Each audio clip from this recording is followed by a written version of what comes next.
दोस्तों, गजा को लेकर के भारत का क्या स्टैंड रहा है, इसके बारे में आप सभी के जहन में तमाम सारे सवाल उठते होंगे।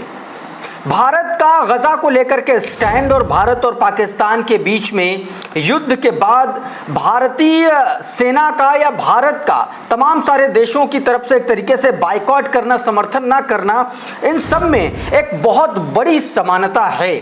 आज के इस वीडियो में इसको पूरी तरीके से डिकोड करेंगे। कैसे गजा को, फलस्तीन को समर्थन नहीं करके फलस्तीन पर खुल करके नहीं बोलने का भुगतान भारत को किस तरीके से करना पड़ रहा है, इसके बारे में आपको बताने जा रहा हूं। साथ में भारतीय जनता पार्टी के कुछ ऐसे नेताओं की पोल खोलेंगे जो सीधे तौर पर दिखते कुछ हैं और होते कुछ हैं। भाजपा के दो रेपिस्ट नेताओं की भी बात करूंगा दोस्तों।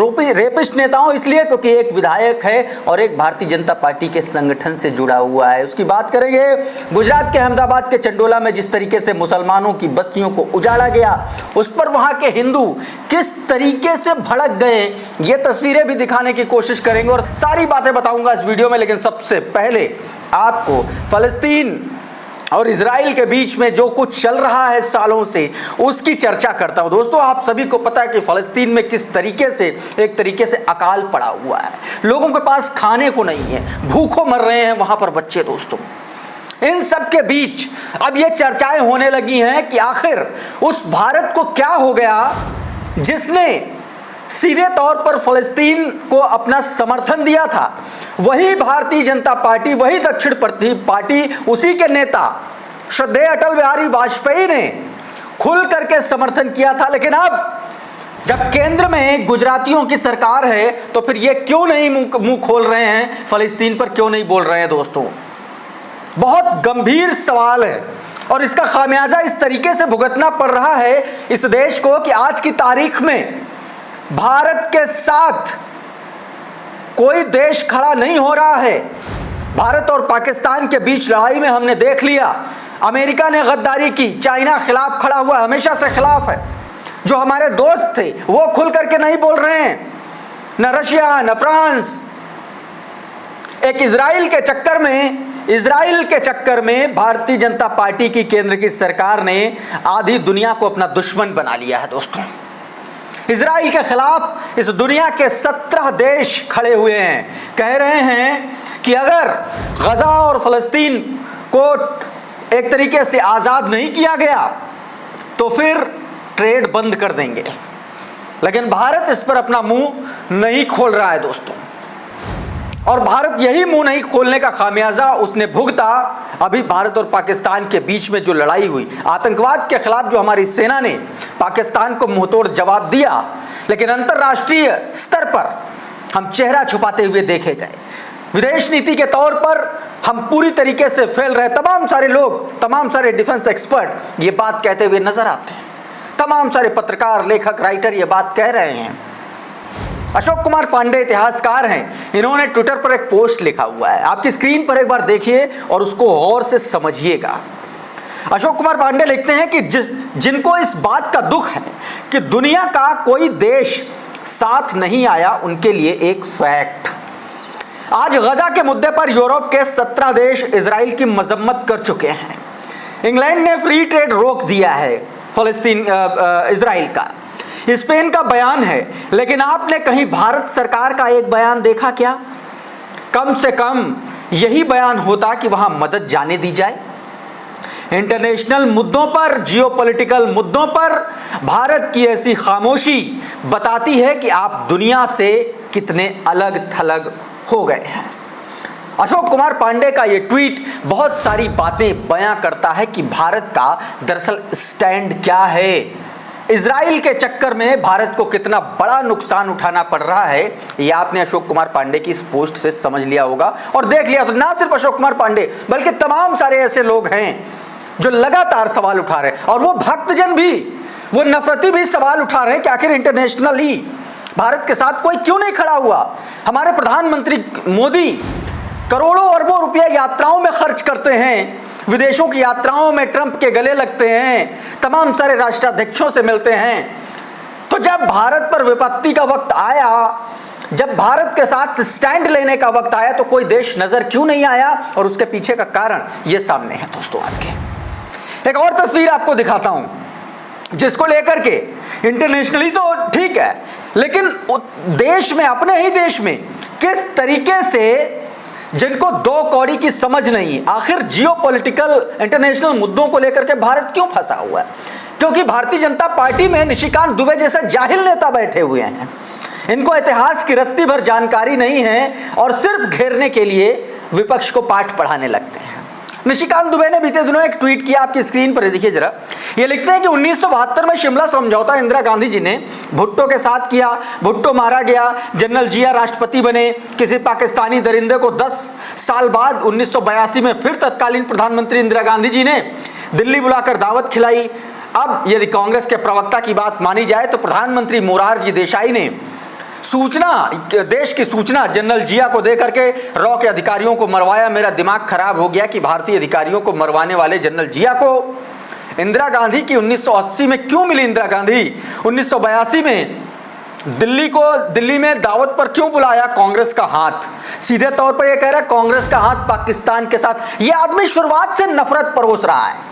ऐसे नफरती लोगों को जेल में होना चाहिए, लेकिन भारतीय जनता पार्टी अपनी गोदी में खिला रही है। प्रधानमंत्री नरेंद्र मोदी ऐसे नफरतियों को गोदी में खिला रहे, क्यों?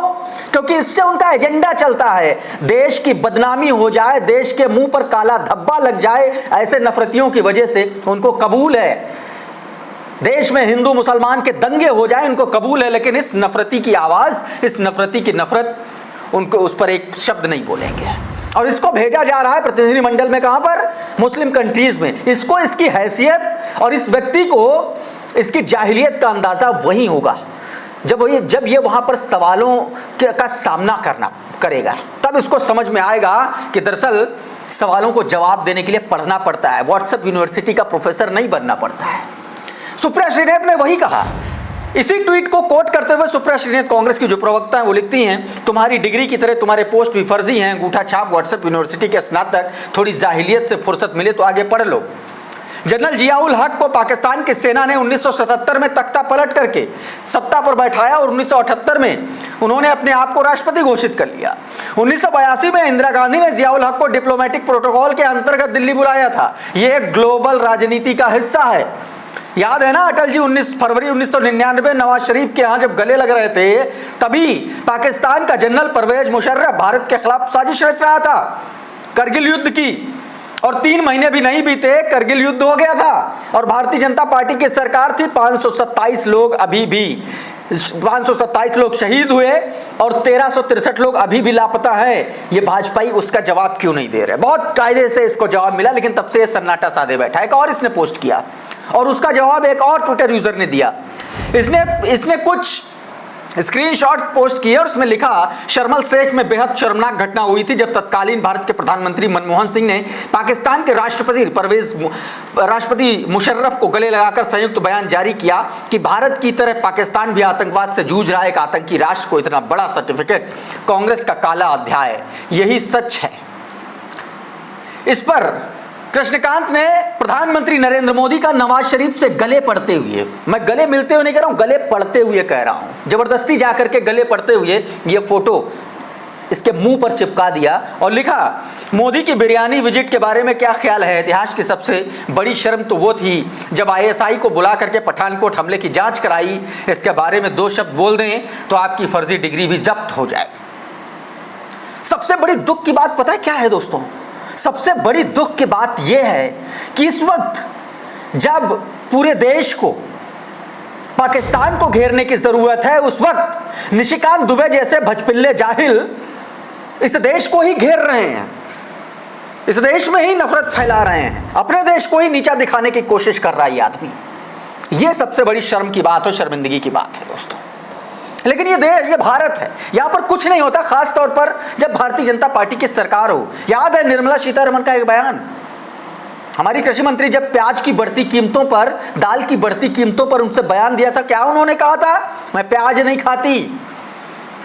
यह बेशर्मी का सबसे बड़ा स्मारक माना जाता है कि कोई महंगाई पर जिक्र कर दे कि भाई साहब प्याज महंगा है और आपका मंत्री केंद्रीय मिनिस्टर ये कहता है कि प्याज छोड़ दीजिए, प्याज मैं नहीं खाती, मुझे नहीं पता। और ऐसा ही बयान एक और देश के मंत्री ने दिया, उसका इस्तीफा हो गया। जानते हैं, जापान के कृषि मंत्री ने चावल की बढ़ती कीमतों पर एक बयान दे दिया। उन्होंने कहा कि उनको चावल नहीं खरीदना पड़ता, उनके समर्थक इतना दे देते। दरअसल है क्या कि जापान का जो सबसे ज़्यादा खाने वाला जो कोई चीज़ है, फूड आइटम, वो चावल है। और चावल को लेकर के, चावल की बेतहाशा वृद्धि को लेकर के जापान में बवाल मचा हुआ है। और इसी बीच जो कृषि मंत्री हैं उन्होंने ये बयान दे दिया। तकुएको, कृषि मंत्री का नाम तकुएको ने बयान दिया।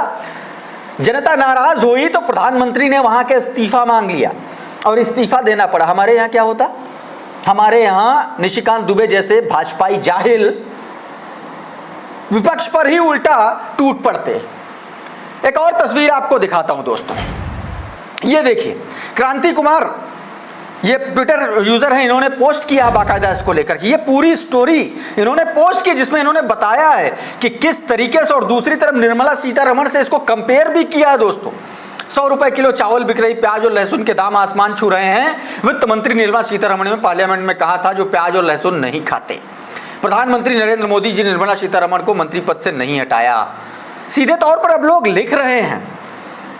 और जब बात दोस्तों कांग्रेस पर निशाने की आती है तो भारतीय जनता पार्टी ये क्यों भूल जाती है कि उन्हीं वीपी सिंह की सरकार में, जब भारतीय जनता पार्टी को जिनको समर्थन था, उसी सरकार में प्रधानमंत्री राजीव गांधी की सुरक्षा कम की गई थी।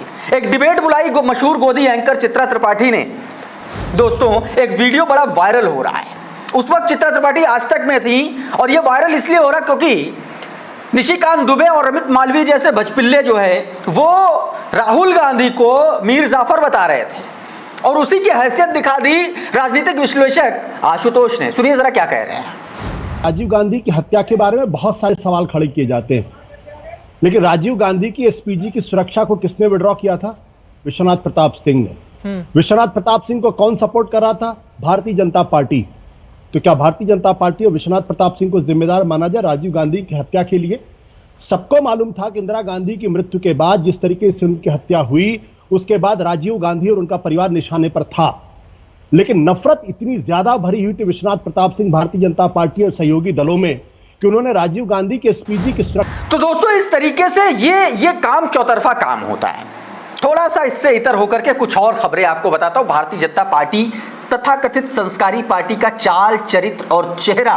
ये तस्वीर देखिए आप, ये है भारतीय जनता पार्टी का कर्नाटक का विधायक। और ये जो कर्नाटक का विधायक है, इसका नाम है मुनिरत्ना।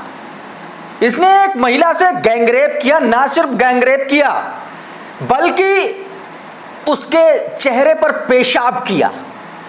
ये भारतीय जनता पार्टी के जाहिल, लिजलिजे, बेशर्म, बेहया, बदतमीज, बददिमाग नेताओं की ये असलियत है। और ये बात मैं नहीं कह रहा हूं, ये पंजाब केसरी बड़ा मशहूर अखबार है भारत का, हिंदी अखबार, उसने लिखा है महिला को इंजेक्शन देकर पहले गैंगरेप फिर चेहरे पर पेशाब, बीजेपी विधायक के खिलाफ शिकायत दर्ज, एफआईआर दर्ज हो गई है।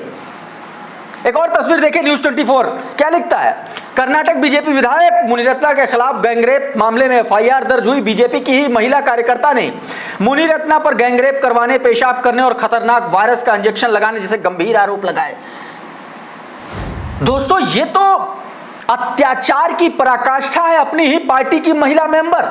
और यह सच है भारतीय जनता पार्टी के उस नारे का जिसमें वो कहती है बेटी बचाओ बेटी पढ़ाओ।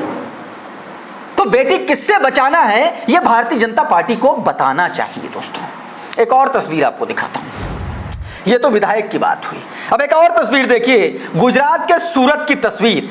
इन तस्वीरों में कुछ लोग दिख रहे हैं और एक लड़का दिख रहा है भारतीय जनता पार्टी का पटका पहना हुआ, और गुजरात के तमाम बड़े नेताओं के साथ इस व्यक्ति की तस्वीरें हैं।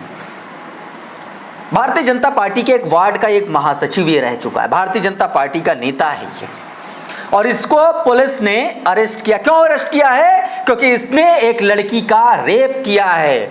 और रेप ही नहीं, इस पर दोस्तों जो आरोप हैं वो बहुत गंभीर आरोप है, गैंग रेप के आरोप है। पुलिस क्या कुछ कह रही है ये पहले सुनिए आप। जहांगीरपुरा पुलिस स्टेशन में कल शाम को विक्टिम के द्वारा एक कंप्लेंट दी गई थी जिसमें 2 एक्यूज का नाम दिया था। उसके अनुसार नई जो गैंगरेप की कलम है उसके मुताबिक गुना दाखिल हुआ है। फरियाद में विक्टिम ने जो दाम बताए हैं वो दोनों आरोपियों को अभी अरेस्ट किया गया है।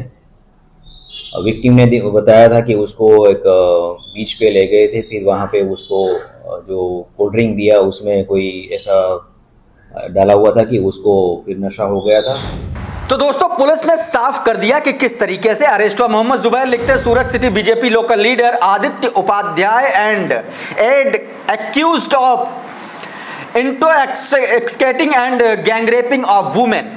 Police arrested the accused Aditya Upadhyay was General Secretary of BJP's Ward Number 8 unit in Gujarat, Surat. After the arrest, BJP suspended the accused.